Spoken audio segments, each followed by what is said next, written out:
भगवान से नाराजगी। एक गांव में एक बहुत बड़ा बरगद का पेड़ था। उसके नीचे एक सांप का घर था। वहां पर हर रोज एक पंडित आया करता था।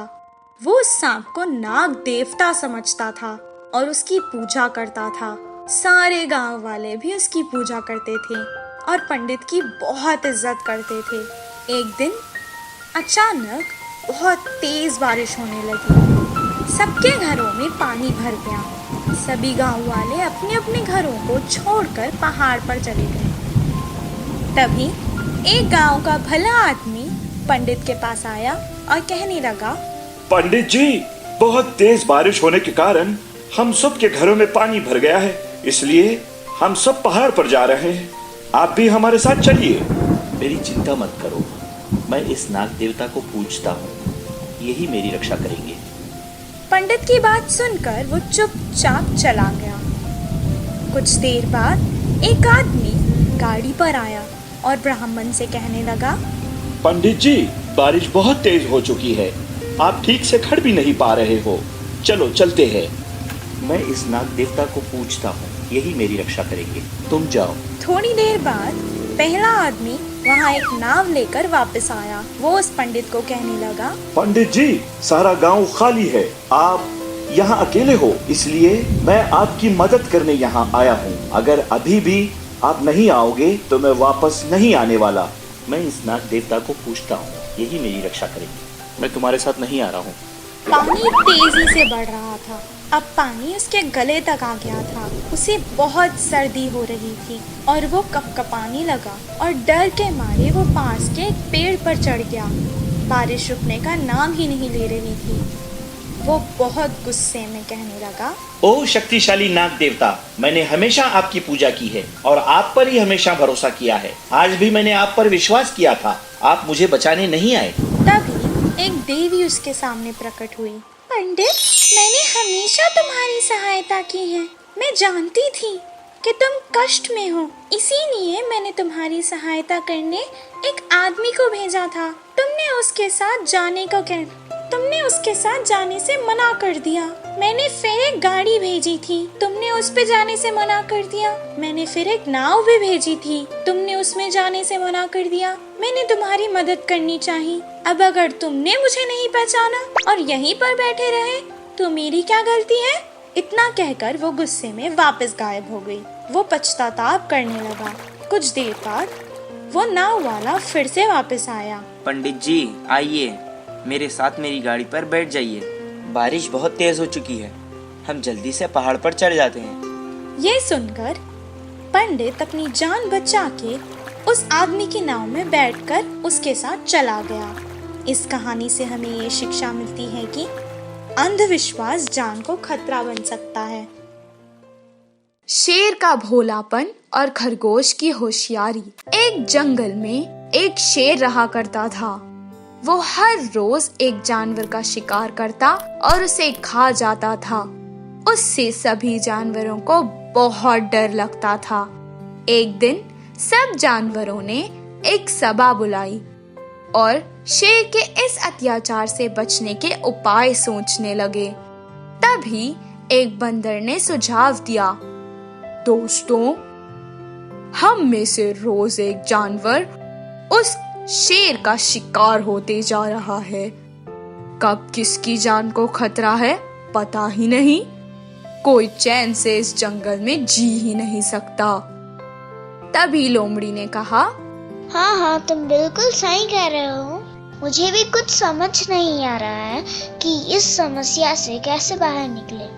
बंदर ने कहा, दोस्तों, सब मिलकर एक उपाय सोचते हैं। हाँ, ठीक है। उन लोगों ने एक उपाय सोचा और तुरंत लोमड़ी को शेर के पास संदेश देकर भेज दिया। सब जानवर उसे दूर से देख रहे थे। लोमड़ी ने संदेश शेर तक पहुंचा दिया।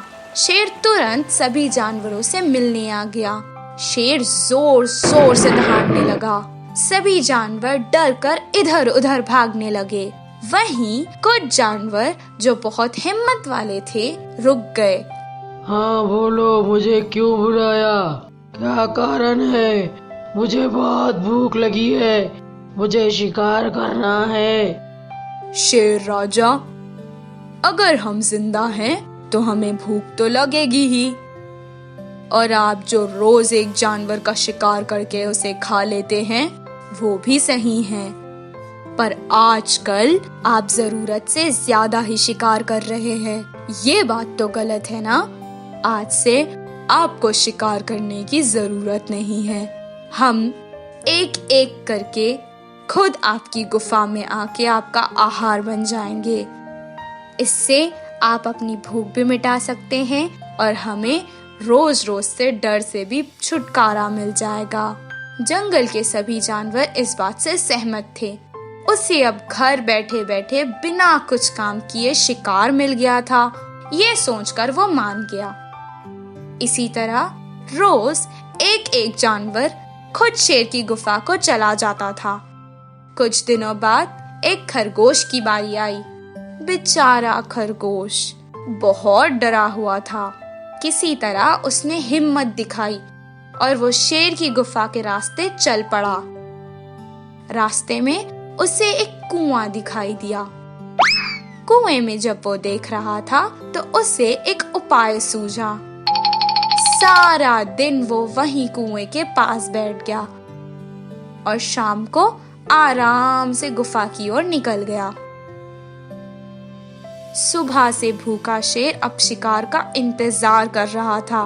वो बहुत गुस्सा हो गया और जोर जोर से दहाड़ने लगा। जैसे ही उसने खरगोश को देखा, उसने कहा, क्या बात है, क्यों इतनी देर हो गई? शेर जी, मुझे माफ कर दीजिए। मैं सुबह सुबह आपकी गुफा की ओर निकल गया था, पर रास्ते में मुझे एक शेर दिखाई दिया। उसने मुझे खाने की बहुत कोशिश की। शेर जी, मैंने उसे बताया था कि मैं आज आपका भोजन हूँ, पर उसने मेरी एक बात नहीं मानी। उसने कहा कि वो इस जंगल का राजा है और दूसरा कोई भी शेर यहाँ हक नहीं जता सकता। अचानक उसने मुझ पर हमला कर दिया। मैंने ऐसे वैसे कुछ भी करके अपनी जान बचा ली, सिर्फ आपके लिए शेर जी, और यहाँ आ गया। शेर पहले से गुस्से में था। अब वो और गुस्सा हो गया और कहने लगा, चलो, उसने ऐसा कहा कि वो राजा है। इस जंगल का तो मैं ही राजा हूँ। वो शेर कहाँ है, मुझे बताओ। चलो। खरगोश ने अपनी चतुराई से शेर को अपनी बातों में फंसा लिया और तुरंत उस कुएं के पास लेकर आ गया और कहने लगा कि दूसरा शेर इस कुएं के अंदर है। जैसे ही शेर ने कुएं में झांका, उसने पानी में अपनी छवि देखी और समझने लगा कि कुएं में तो दूसरा शेर है। वो जोर से दहाड़ने लगा। कुएं में उसकी आवाज गूंजने लगी और उसे लगा कि दूसरा शेर भी उस पर दहाड़ रहा है। उस दूसरे शेर से लड़कर उसे जान से मार देना चाहता था, इसीलिए वो कुएं में कूद गया। कुएं के पानी से वो बाहर नहीं आ पाया और वहीं मर गया।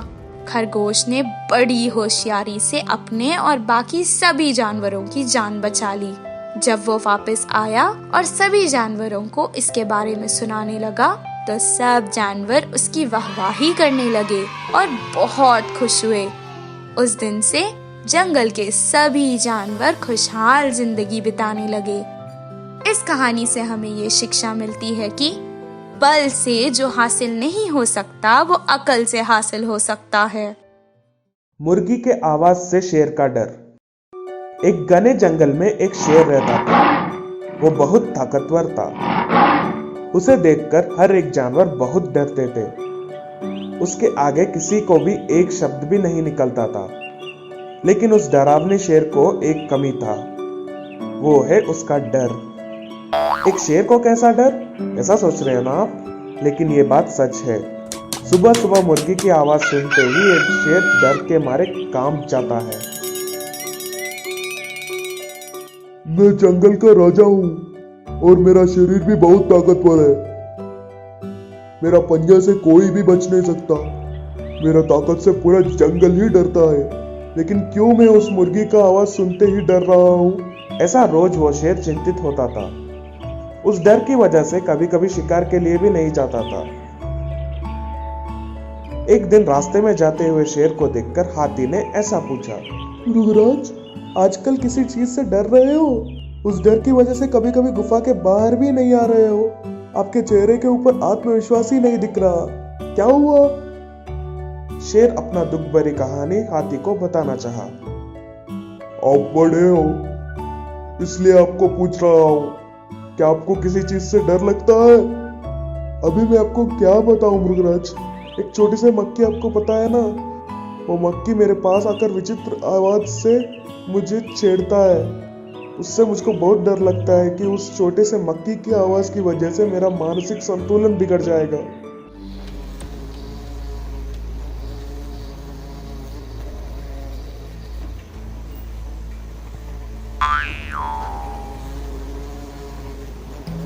इसलिए मैं हर वक्त अपने खान को हिलाता रहता हूँ। उससे कोई भी मच्छर या मक्खी मेरे पास नहीं आ सकता, और अगर आने से भी मेरे खानों के अंदर नहीं जा सकता। ऐसा उस हाथी ने अपना पूरा कहानी शेर को बताया। हाथी की इस बात सुनकर शेर ने समझ गया कि कोई भी जानवर चाहे कितनी भी बड़ा हो, लेकिन वो किसी न किसी छोटे से चीज से जरूर डरता है, और उसने सीखा कि उनसे चिंतित नहीं होना चाहिए। उस दिन से मुर्गी का आवाज सुनते ही शेर के चेहरे पर मुस्कान आता था और अच्छे से हंसता था। इस कहानी का नीति यह है कि अपने कमियों को भूलकर आगे बढ़ने से ही कामयाबी को हासिल कर सकते हैं।